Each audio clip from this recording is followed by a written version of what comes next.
Vamos ver como estamos como igreja. A igreja sou eu e é você. Amém? Aonde estão as casas de oração? Aonde estão as casas, templos do Espírito Santo? Aonde estão? Aonde você, que foi feito nova criatura, onde você estiver, ali estará o templo da habitação do Espírito Santo. Ali estará a igreja. Como a nossa ideia muitas vezes é dizer: eu esqueci a Bíblia na igreja. Só se você engoliu a Bíblia, porque a igreja somos nós. Esqueci o guarda-chuva na igreja, só você engoliu o guarda-chuva. Se você foi feito nova criatura, se Ele usou da graça de se revelar a você, de Ele aceitar a você, de Ele vir até você, de Ele chamar você, Ele atrair você para as realidades espirituais, divinas, eternas, santas, que permanecem pelos séculos dos séculos. Esse Deus invisível, um Deus eterno, que atrai o pecador perdido no corpo dele na cruz, para que ele pudesse reconciliar esse pecador com o Pai. Se você teve essa experiência, pela fé que Ele deu para você também, Ele patrocina tudo, Ele que faz tudo. Se eu e você fomos alcançados e Ele habita em nós, o céu tem mais valor para mim e para você do que qualquer outra coisa. Amém? Por que nós não falamos para as pessoas daquilo que nós valorizamos mais do que outras? E por que nós falamos para as pessoas sem restrições das coisas que têm menos valor? Todas as coisas que têm menos valor é as coisas daqui, perante um reino que foi estabelecido pelo rei desse reino em cada um de nós, que confessamos que já não somos mais nós que vivemos, mas o Rei dos Reis, Senhor dos Senhores, resolveu fazer de mim e de você a sua morada, o seu templo. Se nós temos essa convicção, a gente quer falar para todo mundo que Deus fez com cada um de nós, sem vergonha nenhuma, com alegria, inclusive. E se deixar, a gente fala abertamente. Quanto mais gente estiver ouvindo, melhor. Como que está a minha igreja? Essa igreja que Ele diz que me constituiu, eu e você, igreja da sua habitação, do lugar onde Ele faz as suas festas. Sofonias 3,17. Primeiro Ele salva a gente da gente, depois Ele se deleita dentro de nós. O Senhor teu Deus está no meio de ti, Ele é poderoso para salvar-te. E o que mais? Ele se deleitará em ti, dentro de você. Ele se deleitará em ti com júbilo. E o que mais? Renovar-se-á no seu amor e regozijar-se-á em ti com júbilo. Eu pergunto para você: Deus acha em mim e em você um lugar onde pode festejar pela sua habitação e as manifestações daquilo que Ele é em toda a sua glória? Pensa você no salão onde você reservou para uma festa, aniversário. Vamos dizer que esse salão aqui você reservou. Aí quando você chegou aqui, você chegou todo contente, reservou direitinho, ajeitou as coisas, pagou para alguém botar umas flores, como você planejou. Mas quando você chegou aqui, estava tudo bagunçado. Você ficou com alegria? É isso que Ele está dizendo. Eu quero me regozijar em você com alegria. Ele tem tido alegria no meu e no seu viver diário. Ele tem achado alegria na minha obediência a Ele. Ele tem achado alegria em minha dedicação, em adoração a Ele. Os meus lábios confessam a obra dEle no meu interior. Os meus lábios são usados para trazer tristeza, ao invés de alegria. Eita nós! Irmão, o evangelho não é tirar a gente do inferno e botar no céu, não. O nosso caminhar em Cristo não é eu fui salvo há 10 anos atrás, 20 anos, 15 anos, ou ontem, um ano atrás, e agora estou aguardando para ir para o céu. E um vácuo nesse meio? Isso não é cristianismo. Nós temos uma vocação celestial. Para esses que foram regenerados, salvos, feitos novas criaturas, Ele nos enquadrou na vocação dele, no chamamento celestial, chamado por Deus para. Olha só, essa vocação celestial, esse chamamento, nós somos chamados. Não é chamado só de estar no inferno, agora vai para o céu, nova criatura, agora arrumamos Salvador. O Salvador chegou até nós e nos salvou, perdoou todos os nossos pecados, nos fez morrer para a natureza de Adão, o pecado, e agora Ele vem viver em nós. E agora? Cristo habita em mim e você, e agora nós vamos esperar até uma hora que a gente morra e vai para o céu. Só isso? A salvação só fica restrita a me fazer, e depois aquilo que Ele me fez, eu vou aguardar aquilo que Ele preparou para mim lá no céu? Só isso? Não.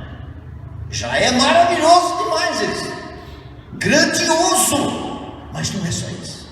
1 João 3:2: amados, agora somos filhos de Deus.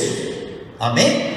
Somos filhos de Deus, regenerados, nova criatura. O filho com letra maiúscula habita nos filhos de letra minúscula e nos faz filhos, participantes de uma família. Então, amados, agora somos filhos de Deus. Amados, agora somos filhos de Deus, e ainda não se manifestou o que haveremos de ser. Não basta nós sermos filhos, Ele quer que sejamos ruiós, não filhos tecnon, não filhos criança, mas filhos maduros. E só o filho maduro que tem o caráter do pai, ele é semelhante ao pai. Nós já falamos tantas vezes aqui, tantas vezes, mas nós vamos continuar falando, até que toda a igreja confesse Jesus com alegria, mesmo com lágrima, mesmo com o coração quebrado, enfrentando uma situação que não sabe o que fazer, da maneira de Josafá no livro de Crônicas. Eu não sei o que fazer, mas mesmo assim tem uma palavra de coragem, de esperança, uma palavra de firmeza, uma palavra que é renovada, fortalecida no interior dessa pessoa. Ela tem, no meio das aflições, um louvor ao Senhor, fruto de lábios que confessam o seu nome. Louva nas aflições. Só o cristão que louva nas suas aflições, porque o louvor é fruto do relacionamento com a pessoa que supre cada uma das nossas necessidades em glória, por meio do nosso Senhor Jesus Cristo. Aleluia. Ele diz: de fato somos filhos de Deus, ainda não se manifestou o que haveremos de ser. Ele só começou essa boa obra. Sabemos que quando Ele se manifestar, olha o que Ele quer, quando Ele realmente se manifestar, vier manifestar, seremos semelhantes a Ele, porque haveremos de vê-lo como Ele é. Nós ainda estamos vendo obscuramente, mas um dia nós vamos ver face a face. Enquanto isso, Ele vai nos mantendo, vai nos amadurecendo, vai imprimindo o caráter dele no nosso interior, para que nós desapeguemos das coisas que nós aprendemos a enfiar as nossas raízes, que é esse mundo. Nós gostamos de enraizar nesse mundo. Por isso que a Bíblia diz que o justo florescerá como a palmeira, crescerá como o cedro do Líbano, plantados na casa do Senhor, florescerão nos átrios do nosso Deus. Salmo 92. Esse cedro, ele cresce, ele desce 100 metros no fundo da terra, mas ele vai falar que nós estaremos firmados como aquele cedro, mas não firmados no fundo da terra, nós estaremos sendo firmados naquela pessoa que nos desarraigou deste mundo e nos implantou no reino do Filho do seu amor, conforme Colossenses 1,13. Nós ainda não somos aquilo que Ele quer que sejamos. Perguntar lá, doutor, o Iago já é o filho que você espera que ele seja? Você fala, não, está amadurecendo. Eu estou ensinando ele. O que é ensinar? É imprimir o caráter do pai e da mãe. Ele saber aquilo que não pode, aquilo que ele pode, a hora que ele pode, a hora que não pode, imprimindo o seu caráter, para que ele possa responder. É isso que o Senhor está fazendo comigo e com você depois da regeneração, imprimindo o caráter dele, formando Cristo em mim e você. Isso é vocação celestial. O nosso viver não deve ser outro senão: eu vou carpinar esse jardim, mas eu sei que estou carpinando esse jardim para a glória de Deus. Eu tenho um exemplo: carpinar jardim, você vê a sua profissão, aquilo que Deus chamou você. Eu estou fazendo para a glória do meu Senhor que me conquistou, que é vida em mim. E tudo que nós estamos fazendo, Deus está sendo glorificado. Ele pode assinar embaixo como testemunha. Eu faço parte, cada um de nós, claro, estou falando eu, não necessariamente o Lúcio. Eu faço parte de qual igreja? Se perguntássemos, a pessoa fala, mas é da igreja de Cristo. Não, mas vamos dar uma olhadinha nessas igrejas aqui. Quando o Espírito Santo está chamando a atenção dessas igrejas, nós vamos dar só algumas coisinhas, só para chamar a nossa atenção. Apocalipse capítulo 2, ele está falando sobre as 7 igrejas.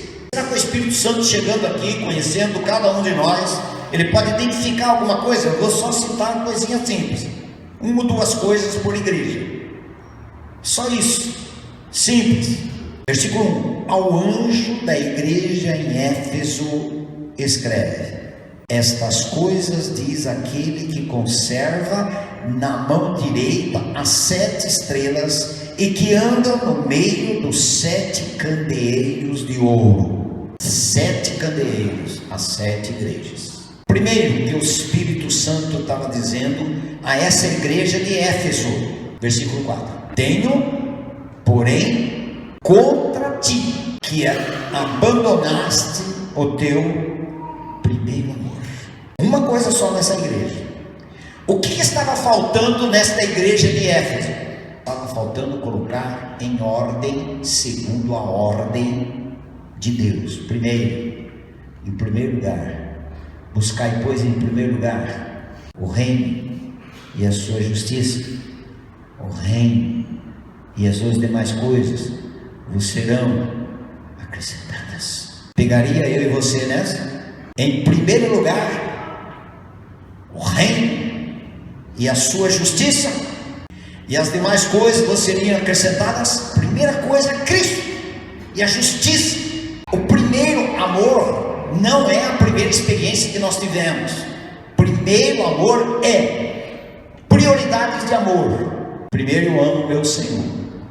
Eu amo demais a Regina, 42 anos casados, mas a Regina não é tudo na minha vida, não. Eu amo demais as minhas filhas, e as minhas netas então nem falo, mas elas não podem ser prioridade na minha vida, não pode ser, porque esses são amores, mas pode estar em segundo, terceiro, quarto lugar, não o primeiro amor, não o primeiro amor.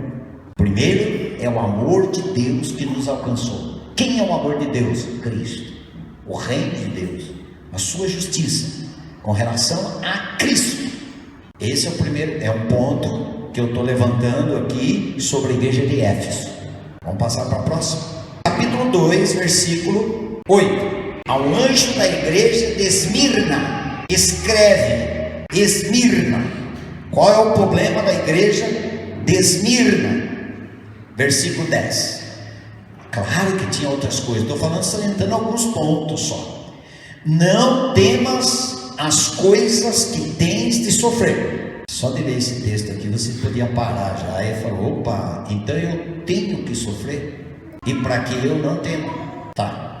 Eis que o diabo está para lançar em prisão alguns dentre vós, para ser dispostos à prova. e tereis tribulação em 10 dias.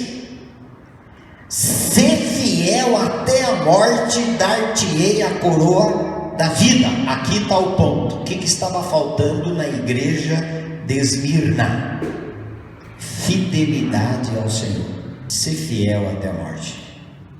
Vocês vão passar tribulação, vocês vão ter problemas. Está faltando em vocês fidelidade. Eu quero de vocês fidelidade.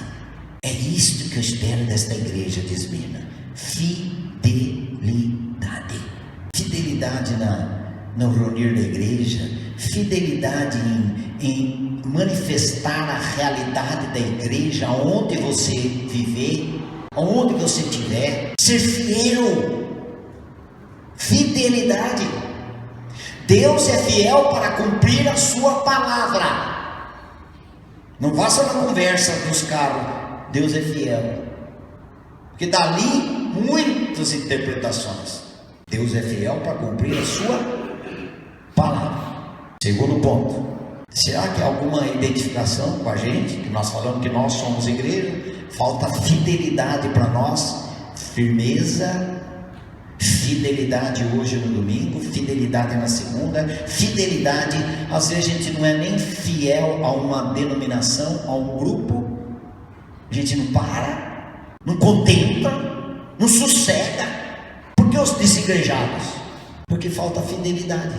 Mas a fidelidade à congregação, ela nasce da fidelidade ao Senhor da igreja. Fidelidade começa aqui. E aí arruma um grupo onde aquele grupo é centralizado na pessoa de Cristo.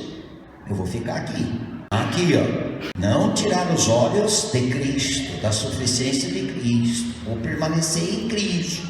Se alguém quiser me levar para outro canto, aí eu não posso. O que estava faltando nessa igreja? Ser fiel até a morte. Estava chamando a atenção da igreja. Falta fidelidade para vocês. E a igreja de Pérgamo, versículo 13. Conheço o lugar em que habitas, onde está o trono de Satanás. Mas essa igreja não era de Cristo? Era a igreja de Cristo, a igreja de Deus.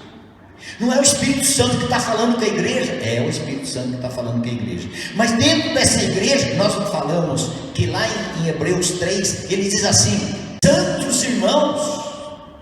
O apóstolo Paulo, quando escreveu para as igrejas de Corinto, ele chamava santos, chamados para serem santos. Mas todos que estavam ali eram santos? Não. O Senhor disse que sempre haveria no meio do trigo joio. Alguém disse: Lúcio, mas e a sua família? Não foi criado no lar evangélico? Todos eles foram. Então todos eles são cristãos. Todo mundo vai para o céu? Não vai. Pelos frutos conhecereis. Ser salvo, ser nova criatura, não é pelas contagem das participações em reuniões. É participante daquilo que Cristo é. Esse é a nova criatura. Não é saindo aqui falando você é, você não é. Quem pode dizer realmente é o Espírito Santo. É o Espírito de Deus que pode dizer. Pastor Lúcio, não, ele não tem essa autoridade, ele não é Deus. Alguém perguntou: Pastor Lúcio, todas as suas filhas são nova criatura? Eu falei: não, gostaria que fosse. Mas como você sabe? Primeiro, quanto que as minhas filhas amam o Senhor, de fato e de verdade, e vivem para Ele. Enquanto estiver trocando coisas, terceiro, quarto, quinto amor pelo primeiro amor, tem coisa errada. Quando deveria ter o primeiro amor, tem coisa errada aí. Vamos voltar no Apocalipse. Nós estamos falando da igreja. O que estava faltando na igreja de Pérgamo? Estava faltando separar aquilo que não era de Deus para aquilo que era de Deus. Então uma mistura só. Conforme ele diz: conheço, versículo 13, conheço o lugar em que habitas, onde está o trono de Satanás, e que conservas o meu nome, e não negaste a minha fé, ainda nos dias de Antipas, minha testemunha, meu fiel, o qual foi morto entre vós, onde Satanás habita. Tenho todavia contra ti algumas coisas, pois que tens aí os que sustentam a doutrina de Balaão. Olha lá, no meio de vocês tem gente desfocado da suficiência de Cristo. Estão ali, mas como não estivesse. Que igreja eu tenho sido? Que igreja? Qual igreja eu tenho reunido? Nós estamos na terceira. Apocalipse 2, 19 e 20. Ele vai falar sobre a igreja de Tiatira. Versículo 19: conheço as tuas obras. Ele estava escrevendo para quem, irmãos? Para quem ele estava escrevendo essas cartas? Para a igreja. Para a igreja, não a sinagoga de Satanás. Estava escrevendo para a igreja. O Espírito Santo: conheço as tuas obras, o teu amor, a tua fé, o teu serviço, a tua perseverança e as tuas últimas obras, mais numerosas do que as primeiras. Tenho, porém, contra ti o tolerares que essa mulher Jezabel, que a si mesma se declara profetiza, não somente ensine, mas ainda seduza os meus servos a praticarem a prostituição e a comerem coisas sacrificadas aos ídolos. O que essa profetisa Jezabel fazia? Ensinava. E o que está faltando para a igreja hoje? O ensino a respeito de Cristo, porque nós estamos sendo muito bem ensinados por muitas outras doutrinas. Jezabel aqui, eu não vou dizer muito porque é longo e é importante isso da Jezabel, mas Jezabel aqui é a figura de falsas doutrinas, de ensinos daquele vídeo que nós ouvimos. Prosperidade, cura, libertação, vitória, é isso só que você vai ter, bezerro de ouro dos nossos dias. Isso é Jezabel. O que estava faltando nesta igreja? O verdadeiro ensino, que ensina o Espírito Santo. Sobre que assunto? Sobre Jesus Cristo. Jesus Cristo. É como Paulo diz em 1 Coríntios 2:2: eu decidi nada saber entre vós senão a Cristo e este crucificado. O ensino que vem de Cristo, o ensino que tem vindo da revelação do Espírito Santo sobre Cristo e a obra de Cristo, ensinando a igreja. Nós só somos lua. A lua sem a luz do sol é escuridão. Nós por nós mesmos, escuridão, mas nós refletimos a luz da palavra de Deus, que é o sol, refletindo na vida dos irmãos. Amém? É esse o ensino, daquilo que nós temos sido ensinado pelo Espírito Santo. É assim que deve agir a igreja. Que ensino você tem? Eu não tenho nenhum. Se eu não vou falar o que eu acho, o que eu penso, mas eu posso te ensinar. Ensinar o que então, já que você não tem? Ensinar aquilo que alguém tem me ensinado. Eu vou passar para você. Você quer aprender com o ensino que vem do ensino a respeito de Cristo e a obra de Cristo e a suficiência de Cristo? Aí nós ensinamos aquilo que nós temos aprendido. O que está faltando nessa igreja? Alguém está me ensinando. Falta o ensino de Cristo nessa igreja. Tenho, porém, contra ti. Vocês andam muito bem, vocês acertam em muitas coisas, mas eu tenho contra ti o tolerares essa Jezabel, essa doutrina falsa no meio de vocês. Vamos lá na igreja de Sardes, Apocalipse 3:1. Ao anjo da igreja de Sardes escreve. Qual é o problema dela? Estas coisas, versículo 2 do capítulo 3. Diz aquele que tem os 7 Espíritos de Deus e as 7 estrelas. Agora vai entrar no assunto nosso.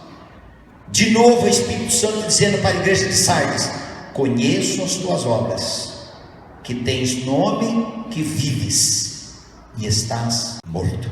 O que o Espírito Santo estava querendo da igreja de Sardes? Vida.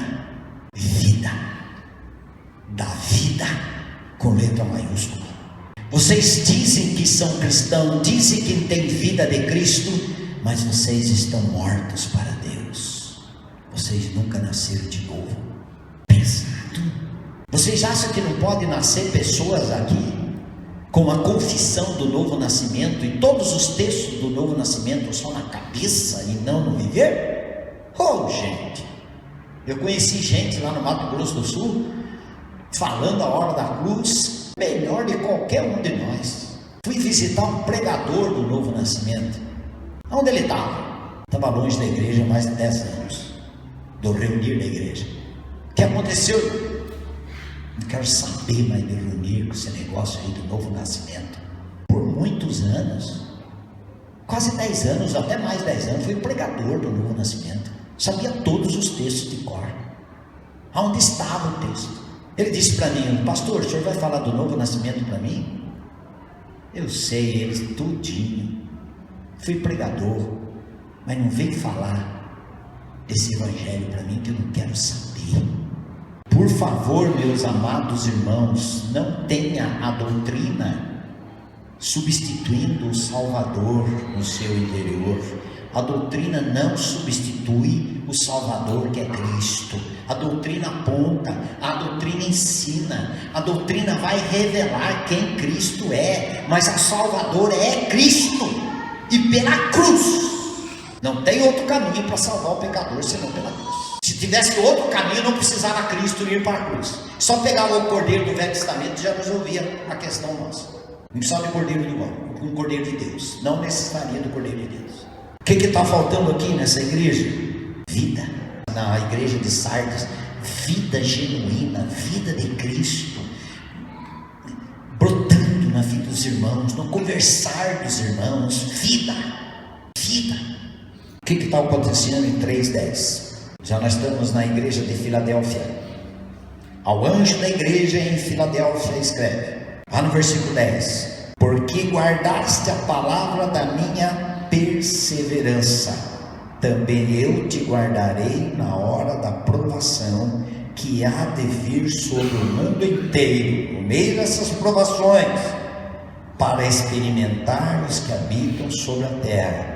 Venham sem demora, conserva, persevera. Qual é o assunto? Perseverança. Continue. Perseverança. Irmãos, para nós perseverarmos, nós encontramos tantas coisas inesperadas. Quantas situações nós enfrentamos aqui na nossa caminhada cristã. Mas ele chama o quê? Persevere. Perseverança.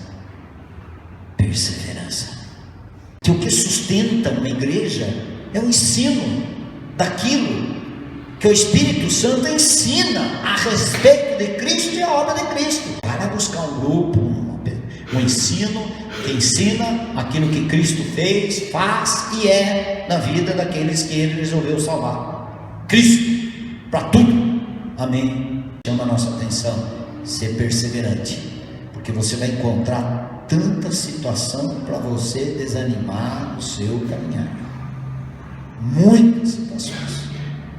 É um irmão que você teve um relacionamento e ficou magoado e deixa. É outro irmão que não fez aquilo conforme você pensou. É alguém que não deu quando você precisava de uma atenção, a pessoa não deu. Ou você pensou a respeito de uma doutrina e agora você está vendo uma coisa, está confrontando com a sua vida, está confrontando com aquilo que você aprendeu e você não está concordando. Isso vai acontecer em toda a nossa vida. Lúcio, como você permanece aí, persevera nessa igreja, 10 anos, só levando bordoada, as suas filhas querem sair da igreja. Não, minha filha está de testemunha ali. Quantas vezes ela reuniu comigo, pai, vamos sair daqui. Mas esses desafios não podem tirar a gente da... Vai ter um encontro e reencontro daquelas pessoas que eram do nosso tempo e me convidaram para pregar. Valeu a pena? Aí um escreve, Lúcio, graças a Deus por ensino da mensagem da cruz, que você continuou lá na igreja pregando esse evangelho da cruz. E a minha vida hoje é resultado daquilo, e permaneci em Cristo por causa daquilo. Eu andei longe, desviado da igreja um bom tempo, mas aquela palavra batia no meu interior, me fez voltar, regressar, porque eu fui ensinado sobre esta graça de Cristo, a obra da cruz na minha vida. Nós estamos vivendo um tempo tão difícil, que só alguém passar e pisar no nosso carro dentro de uma comunidade, a gente já muda no próximo domingo. Porque eu não gostei, não sei do que lá. É gente que falta a Cristo. Perseverança. Apocalipse capítulo 3. Qual é a última? Laodiceia. O que está faltando em Laodiceia? A última. Versículo 15. Conheço. Ele sempre repete vários. Eu conheço. Parece que a gente está vivendo hoje como o Senhor não conhecesse. A gente pode inventar mas sabe por quê? Eu estava sentindo não sei o que lá.